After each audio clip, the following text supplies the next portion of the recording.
नमस्कार। आज मैं फिर आपके सामने अपराध की एक और घटना लेकर आया हूं। आज की अपराध की घटना मध्य प्रदेश के इंदौर जिले से है। इंदौर जिले के खजराना थाना क्षेत्र के MR10 जो लोकेलिटी है उसके ग्रीन बेल्ट में एक शरीर का आधा हिस्सा एक यूरिया वाले बोरे में पड़ा हुआ मिला। सवेरे सफाई कर्मियों ने, बात 30 अगस्त 2022 की है, सवेरे सफाई कर्मियों ने बोरे में इस आधे हिस्से को देखा और पुलिस को इत्तला की। पुलिस आ गई। पुलिस ने निकलवा कर देखा तो ये किसी व्यक्ति के शरीर का नीचे का आधा हिस्सा था, कमर से नीचे का।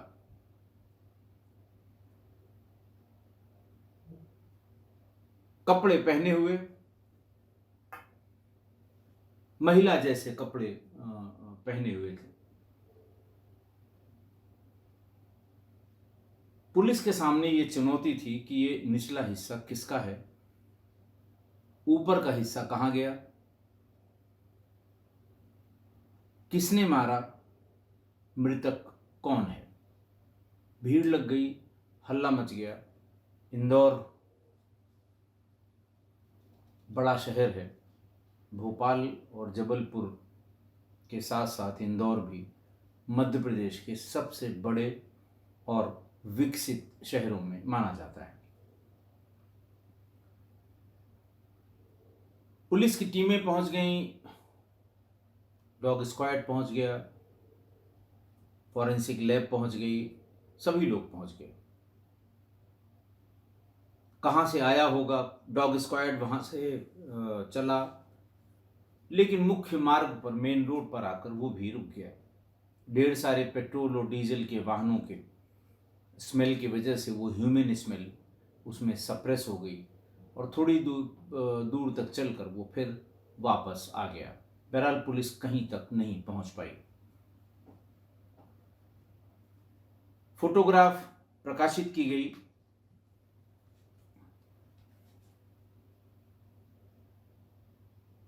युवक के पैर, या ये कह लें कि जो नीचे का हिस्सा था, उसके पैर बंधे हुए थे। ऊपरी हिस्से का पता नहीं था और ये स्पष्ट नहीं हो रहा था कि जो कपड़े उसके साथ मिले हैं वो किस तरह से उसके साथ मिले हैं, क्यों मिले हैं, पुरुष है कि महिला है। इस तरह को कोई बात पुलिस सही नहीं पता कर पा रही थी।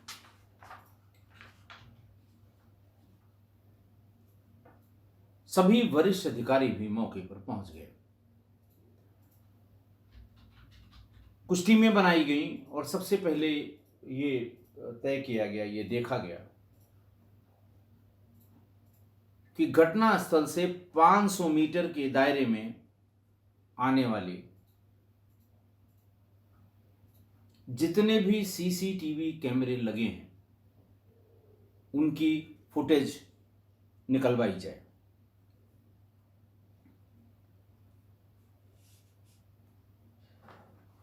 कई टीमें लगाई गई, फुटेज निकाला भी गया और फुटेज में एक चीज केवल जो बहुत रिमार्केबल थी वो ये समझ में आई कि एक ऑटो से एक किन्नर जिसका नाम जोया था, वो मोहल्ले में गई तो लेकिन वापस नहीं लौटी। जोया किन्नर के बारे में तुरंत पता लग गया। किन्नर समाज के लोगों से पुलिस ने संपर्क किया, उन्होंने कहा साहब जोया है। किन्नर समाज के और लोगों को नीचे के उस हिस्से को पहचानने के लिए भेजा गया। जिस चुनरी से उसका पैर बांधा गया था उस चुनरी की पहचान करके किन्नर समुदाय के तमाम जो उनके यहाँ भी सब हायरार्की बनी हुई है, उसके जो वरिष्ठ लोग हैं, उन्होंने ये बताया कि साहब ये जोया का ही नीचे का हिस्सा है।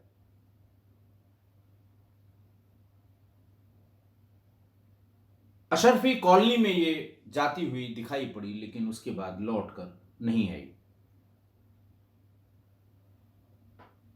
पुलिस ने जोया के, उसके पास मोबाइल फोन भी था, वो कहाँ गई, किसके पास गई, कैसे गई, सीडीआर निकलवाई गई, लेकिन उससे भी कुछ बहुत ज्यादा पता नहीं लगा। जिस ऑटो से वो उतरी थी, उस ऑटो वाले की पुलिस ने खोज कर ली। पुलिस ने ऑटो वाले से पूछा, उसने कहा साहब मैंने इसको छोड़ा था। कहाँ छोड़ा था? उसने बताया कि फला जगह छोड़ा था, और उतर के उसने किसी से एक पता पूछा था, कुछ जितना उसको याद था उसने उसके आसपास की बात बताई कि साहब इस पते पर वो जाना चाहती थी, और नाम भी एक बताया कि नूर मोहम्मद के मकान पर उसे जाना था। बड़ी लीड थी, पुलिस ने फौरन नूर मोहम्मद को ढूंढा, मकान मिल गया, मकान में ताला बंद था। लोगों ने बताया कि साहब ये कल तक तो था, पता नहीं अभी ये कहाँ चला गया, क्या करता है क्या नहीं करता है, कोई व्यापार है उसका, ये सब चीजें भी पुलिस ने जानकारी कर ली। पुलिस ने टीमें रवाना की और नूर मोहम्मद को आलापुर जूनी इंदौर से गिरफ्तार कर लिया गया। नूर मोहम्मद आ गए पुलिस की गिरफ्त में, थाने पर आए, पूछताछ शुरू हुई, जैसे हर अपराधी कहता है उनसे, मुझसे साहब क्या मतलब। फिर उसके बाद पुलिस ने वही किया जो करना चाहिए था। थोड़ी देर बाद वो बिल्कुल लाइन लेंथ सही बैठ गई और उसने बताना शुरू किया। उसने कहा इससे मेरी मुलाकात फेसबुक पर हुई थी और लगभग 6 महीने से हमारी इसकी बात चल रही थी।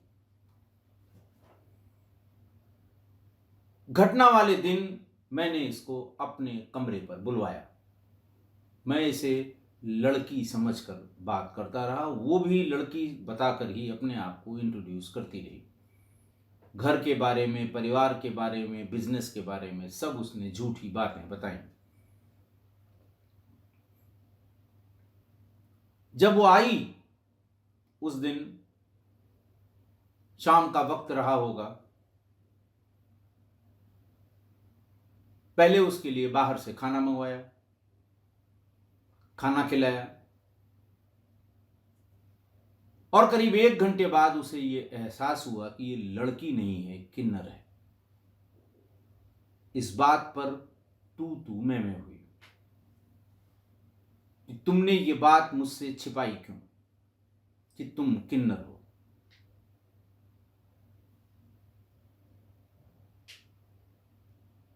जोया ने कहा बहुत से लोगों को किन्नरों का भी शौक है,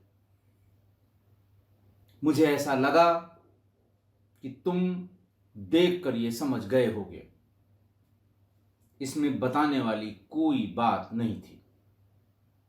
इसी गुस्से में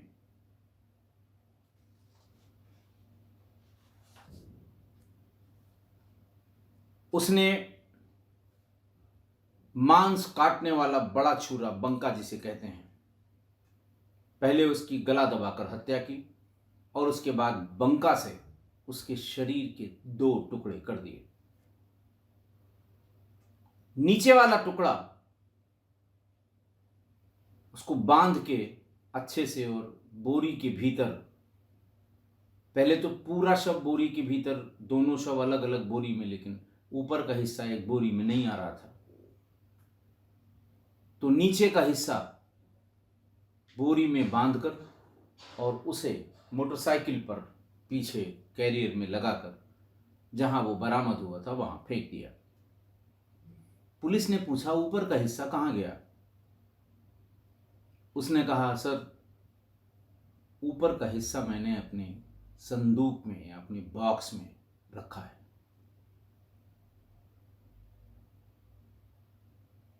उससे पूछा गया कि भाई इसको बॉक्स में, उसने कहा साहब मैंने सोचा पहले तो उसे बाथरूम में खूब धो लिया, सारे कपड़े उतार दिए, बाथरूम में अच्छे से धो लिया, नीचे पॉलीथीन से उसको बांध दिया ताकि अगर ब्लड रिसे भी तो वो कपड़ों में न लगे। उसके बाद उसे लेकर बिस्तर पर आया और ऊपरी हिस्से के साथ जो कर सकता था वो किया। सवेरा होने लगा, इसके पहले नीचे के हिस्से को डिस्पोज ऑफ कर दिया और बड़े हिस्से को उसी पॉलीथीन के सहित संदूक में रख लिया कि अगले दिन जिस दिन मौका मिलेगा या जब इसमें से बदबू आने लगेगी तब इसको हम किसी जगह पर फेंक देंगे। पुलिस भी ये बात सुनकर सन्न रह गई। संदूक में ताला उसी ने बंद किया था, नूर मोहम्मद ने। चाबी ले आया, ताला खोला और किन्नर जोया का ऊपरी भाग उसके संदूक में रखा हुआ था, उसके बॉक्स में रखा हुआ था। टिन का बड़ा बॉक्स घर में था, उसी में रखा हुआ था। पुलिस ने बरामद किया। मुकदमा पहले से ही, चूंकि आधा हिस्सा मिला था नीचे का, 302 आईपीसी और 201 आईपीसी का मुकदमा अज्ञात के विरुद्ध अज्ञात की हत्या में पहले से लिखा हुआ था। उसी में धड़ की रिकवरी हुई और नूर मोहम्मद इस हत्या के मामले में मुलजिम बनाया गया। वारदात चूंकि बहुत अजीब टाइप की थी, या ये कह लें कि एक व्यक्ति को ये यकीन नहीं हुआ कि जिस लड़की से मैं बात कर रहा हूँ वो किन्नर है, और जब वो अकेले में उसने बुलाया, कमरे में आई या आया और एहसास होने पर कि ये किन्नर है, उसकी हत्या कर दी। और 24 घंटे के भीतर पुलिस ने हत्याकांड को सुलझा भी लिया, मुलजिम को गिरफ्तार भी कर लिया। डीसीपी संपत उपाध्याय इंदौर के, एडिशनल डीसीपी राजेश व्यास और एसीपी जयंत राठौर ने एक संयुक्त प्रेस कॉन्फ्रेंस की और भरी प्रेस कॉन्फ्रेंस में पूरी घटना बताई, कैसे कैसे क्या है। वो आला कत्ल, बंका जो मांस काटने वाला चाकू होता है वो, कपड़े, रक्त रंजित कपड़े, शरीर के दोनों भाग, ये सब बरामद कर लिए गए और नूर मोहम्मद को जेल भेज दिया गया।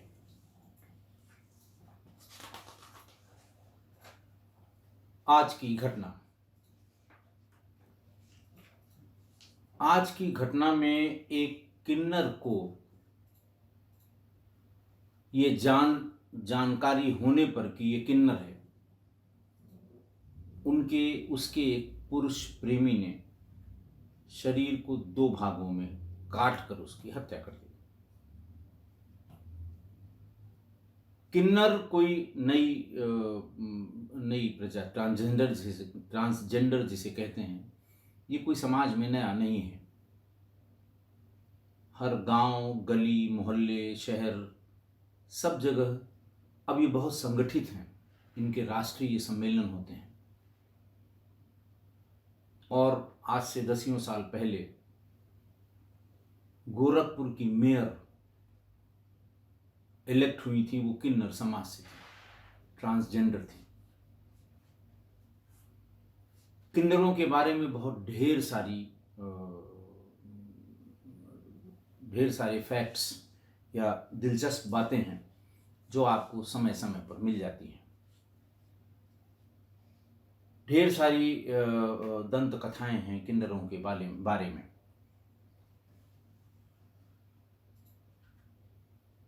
लेकिन आजकल पिछले 5-7 सालों से जो आप वीडियो देखेंगे किन्नरों की, या मैं नाम तो नहीं लूंगा यहाँ पर, जो मशहूर किन्नर हैं देश के, विदेश के भी, तो सबसे मशहूर किन्नर है वो पड़ोसी देश पाकिस्तान का है।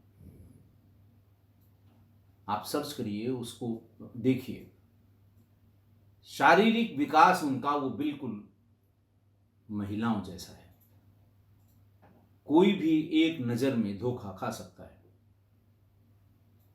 मैं कम्युनिटी में कुछ फोटोग्राफ पोस्ट कर रहा हूं, आप भी देखिए। और जो यंगर जनरेशन है वो ज़रूर देखे।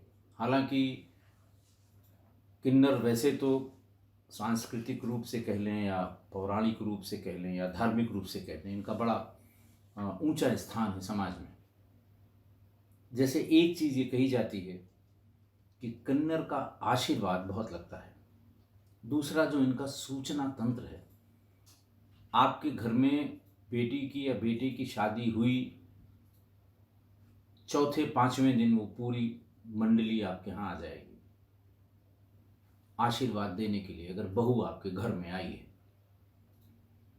आपके घर में कोई भी बच्चा, बेटा या बेटी हुई है, 4-5 दिन के भीतर आपके घर में वो मंडली जरूर आ जाएगी। और समाज में अभी भी ये बात कही जाती है कि इन्हें नाराज करना, कभी इन्हें नाराज नहीं करते हैं। इनका आशीर्वाद बहुत लगता है। कोशिश करते हैं लोग कि ये नाराज ना हो। इसी का फायदा उठाकर कुछ कुछ किन्नरों के समूह वो परेशान भी बहुत करते हैं लोगों को कि साहब हमें 51,000 ही चाहिए। अब उसकी बेचारे की 51,000 देने की हैसियत नहीं है, उपद्रव करेंगे। ट्रेन्स में अब आजकल चलने लगे हैं। बहुत से वीडियो आपको मिल जाएंगे जिसमें ये सामान्य लोगों को परेशान करते हैं।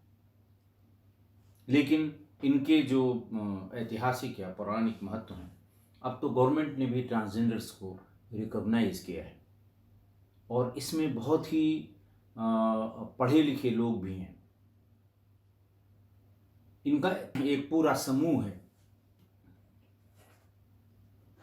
इनके अपने अपने मोहल्ले हैं, बड़ी बड़ी बिल्डिंग्स हैं इनकी, जिनमें ये अपनी मीटिंग्स करते हैं। आप नेट पे चले जाएंगे, आपको हजारों वीडियो इसके मिलेंगे। मैं आपको इस समाज के बारे में 10 दिलचस्प बातें बताऊंगा।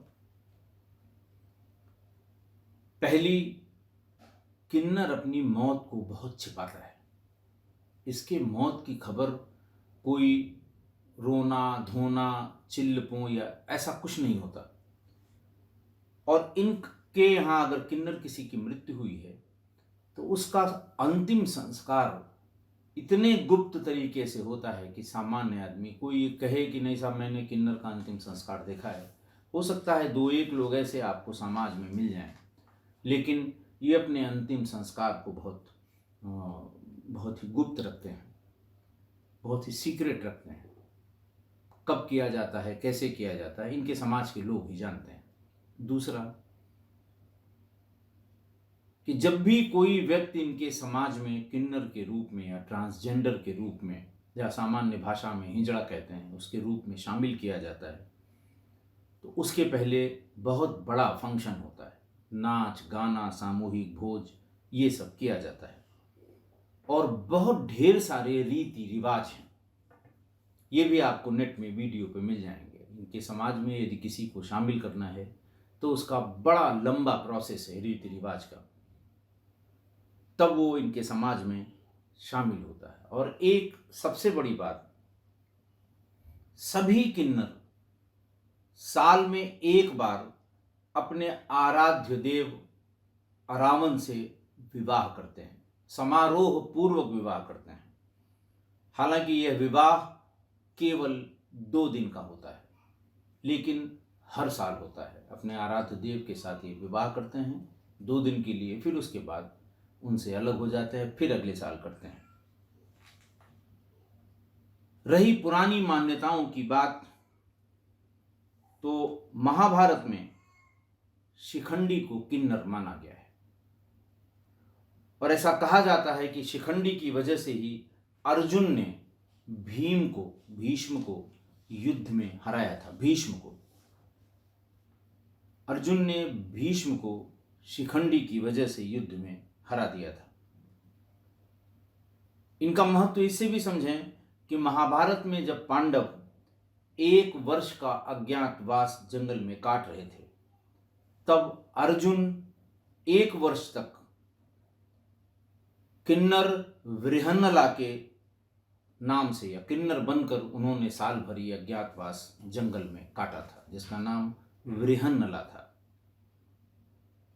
पिछले कोरोना में सब ने महाभारत और रामायण देखी होगी, चाह के देखी हो या जबरदस्ती देखी हो, क्योंकि कुछ और प्रोग्राम ज़्यादा आते नहीं थे।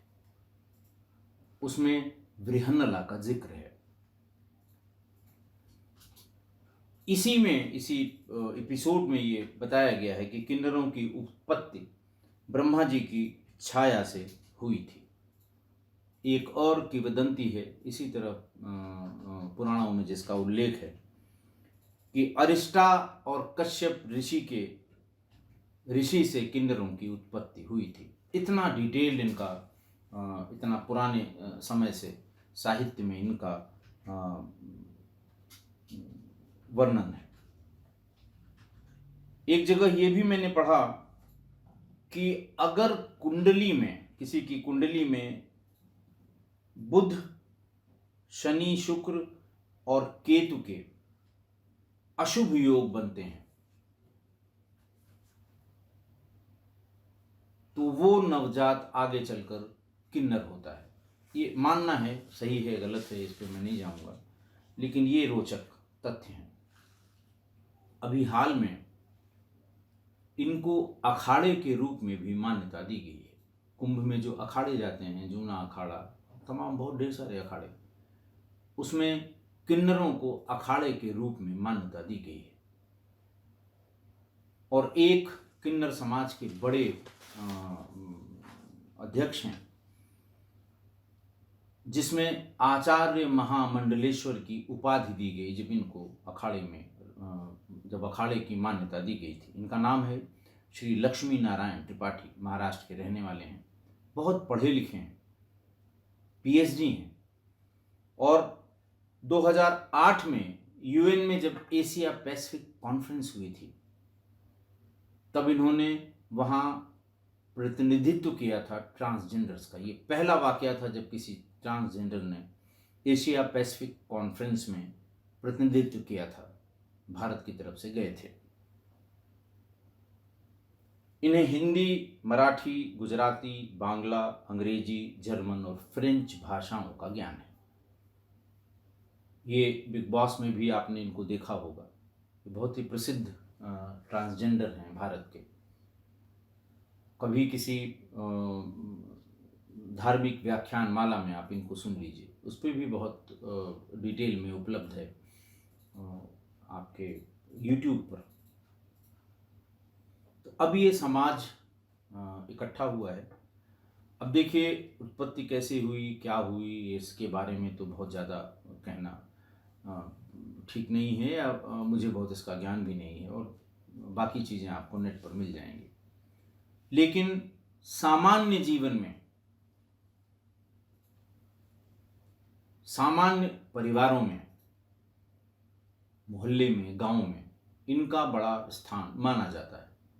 हालांकि अब कुछ लोग, कुछ किन्नर या कुछ ट्रांसजेंडर्स इसका गलत उपयोग कर रहे हैं, कुछ खराब पेशे में भी इन्वॉल्व हैं। आज की घटना में जोया किन्नर ने अपने आप को कभी नहीं बताया कि मैं किन्नर हूं या ट्रांसजेंडर हूं या हिजड़ा हूं। आप इनके शरीर की बनावट या इनके सौष्ठव या इनके जो इनके प्रोग्राम होते हैं, जो जगह जगह डांस करते हैं ये घरों में जब जाते हैं, उसके बहुत वीडियो होंगे। आज मैं भी कुछ आपको, तो आप भी देख कर पहचान नहीं सकते कि ये पुरुष हैं कि महिला हैं। अभी कैसे होता है अभी ये तो मैं नहीं बता सकता, क्या कारण है, किस तरह से इस तरह का डेवलपमेंट होता है कि आप देखकर यही मानेंगे कि ये महिला है, यही मानेंगे कि ये लड़की है। इसकी डिटेल जरूर होगी और मैंने भी कुछ भ्रांतियां इस संबंध में सुनी हैं, लेकिन अब चूंकि ये वेरीफाइड फैक्ट्स नहीं हैं, इसलिए मैं इसका जिक्र नहीं कर सकता। बस इतना बता सकता हूँ कि ये समाज का अंग है और अब शायद इनको ट्रांसजेंडर के नाम से ही वोटिंग राइट्स भी दिए जाने की बात चल रही है या दे दी गई है। मैं इसके बारे में अपडेट नहीं हूँ। बहरहाल किस्सागोई परिवार के लोगों से मैं यही सलाह भी दूंगा, अनुरोध भी करूंगा कि आप सिर्फ चेहरे को और शरीर को देखकर किसी इस तरह के माया जाल में न फंसें, कतई न फंसें। समझ लें, बातचीत से समझ लें, आवाज़ में भिन्नता होती है। सबसे बड़ी इनकी पहचान इनका वोकल कॉर्ड है, वो मेल वोकल कॉर्ड है। आपने किसी किन्नर को ऐसा नहीं देखा होगा जिसकी आवाज़ भी महिला जैसी हो। तो थोड़ा सा दिमाग पे जोर डाल के इसको समझ लें, तब कदम आगे बढ़ाएं। न बढ़ाएं तो बहुत अच्छा, लेकिन अगर आप बढ़ा रहे हैं तो इसको खूब अच्छी तरह से समझ लें। ऐसा न हो धोखे में आपके साथ या आपसे कोई अपराध हो जाए। आशा है आप मेरी बात से सहमत होंगे। आज के लिए इतना ही। बहुत बहुत धन्यवाद।